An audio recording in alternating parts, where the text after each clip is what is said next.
Alô pessoal, mais um vídeo no canal com informações do Flamengo.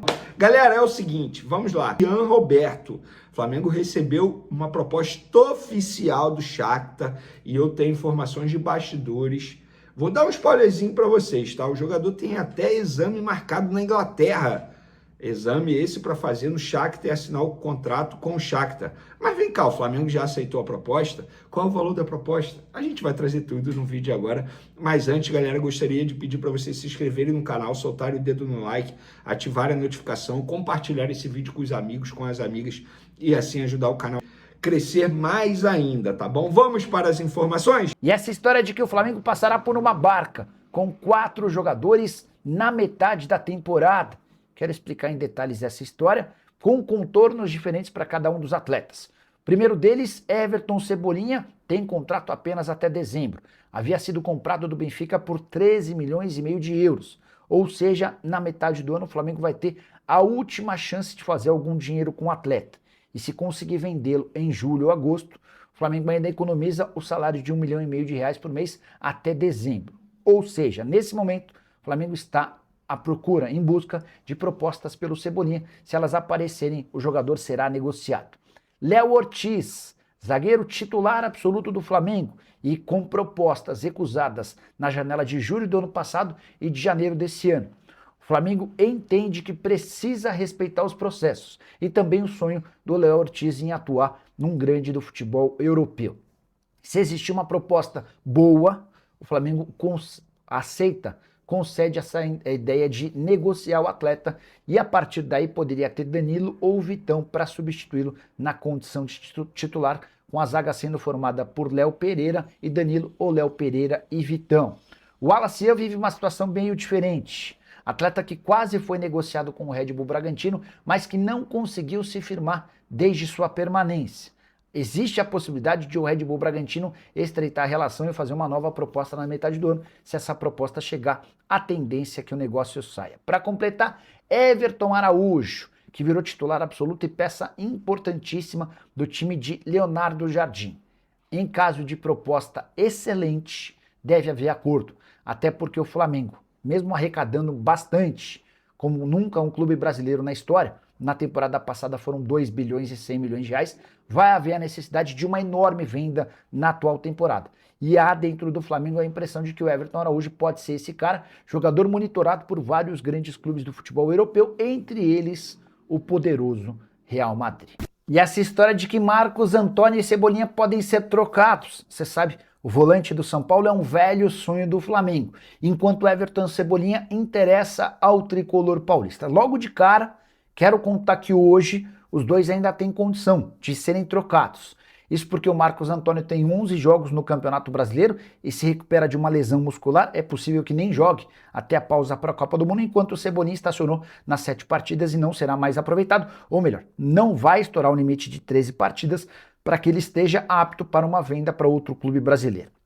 Logo de cara é importante contar que não dá para imaginar uma troca pau a pau entre Marcos Antônio e Cebolinha.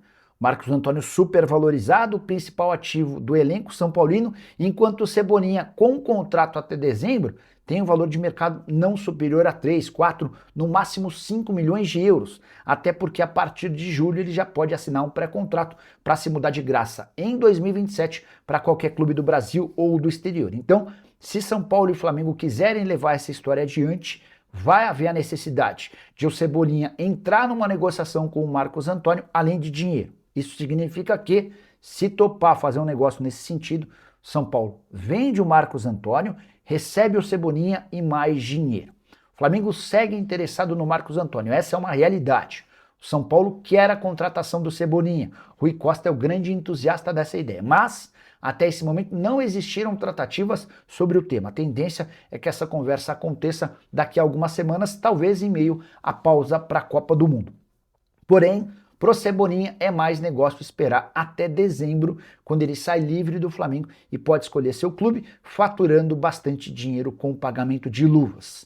Só para completar, registrar que o salário do Cebolinha de 1,5 milhão de reais por mês torna o negócio um pouco mais complicado. O São Paulo hoje precisa reduzir custos e contratar alguém com tal salário não parece ser algo extremamente interessante. Agora vamos falar do Ian Roberto, que aconteceu? Nas últimas horas, o Flamengo recebeu uma proposta oficial do Shakhtar de 10 milhões de euros pelo Rian Roberto. Só que essa proposta é 8 milhões de maneira fixa e 2 milhões em bônus. E também o percentual seria de 80%. Para quem não sabe, atualmente o Flamengo é dono de 70% e 30% pertence ao Atlético Paranaense, clube que ele defendeu antes de chegar ao Flamengo ainda nas categorias de base. E aí, quem está no comando dessas tratativas no lado do Flamengo é o José Botto. E o José Botto recusou essa proposta.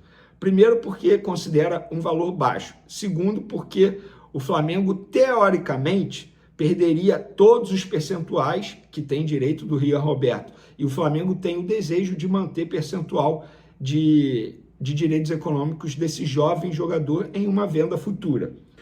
E aí, as conversas estão em andamento. Mas, Vene, não é melhor vender logo, tendo em vista que ele não vai renovar o contrato? Gente, olha só, essa situação é muito pior para o jogador do que propriamente para o Flamengo. Porque o Flamengo já sabe que ele não vai renovar. Já recebeu essa informação dos familiares e também dos empresários do atleta. O Flamengo já sabe que ele não vai renovar. O Flamengo não vai utilizá-lo até que resolva essa situação. O contrato dele vai até março de 2027. Ou seja, ele vai ficar até março de 2027 treinando só, perdendo ritmo de jogo. Os empresários vão dar a vida para conseguir fazer o negócio agora. E a informação que eu tenho de bastidor é que até exame para o mês que vem ele já marcou na Inglaterra para poder realizar o exame pelo Shakhtar, né? Vai ser na Inglaterra, foi o que me falaram. Para realizar pelo Shakhtar e assinar o contrato. Só que não adianta marcar exame, amigo. Primeiro o Flamengo tem que aceitar essa proposta. E o Flamengo vai aceitar essa proposta? A gente ainda não sabe. O que eu sei as negociações estão em andamento. Só um detalhe, eu já ia esquecendo. Quem trouxe essa informação primeiro da proposta oficial que chegou ao Flamengo foi o companheiro Flá Azueiro, junto com o perfil Flá Base. Inclusive, o Flá Base faz um grande trabalho acompanhando as categorias de base do Flamengo. Eu confirmei que teve a proposta e já avancei na apuração que teve a recusa da proposta por conta disso, por conta desses fatores que eu acabei de mencionar. Fato é que, assim, a relação Flamengo-Rian Roberto tá horrível, tá péssima, não tá nada legal, muito pelo contrário. Tanto é que o jogador tá treinando apenas, não vai ser mais utilizado pelo Flamengo até que resolva essa situação. Mas a tendência é que ele seja vendido, porque os empresários não vão querer deixá-lo nessa situação até março de 2027, e eu acho que os empresários, inclusive ele troca de empresário toda hora, os empresários vão fazer de tudo para trazer essa proposta que agrade ao Flamengo e conseguir resolver essa situação. O contrato dele com o Shakhtar vai ser de 5 temporadas, ele tem 18 anos. Enfim, que seja um negócio bom para todo mundo.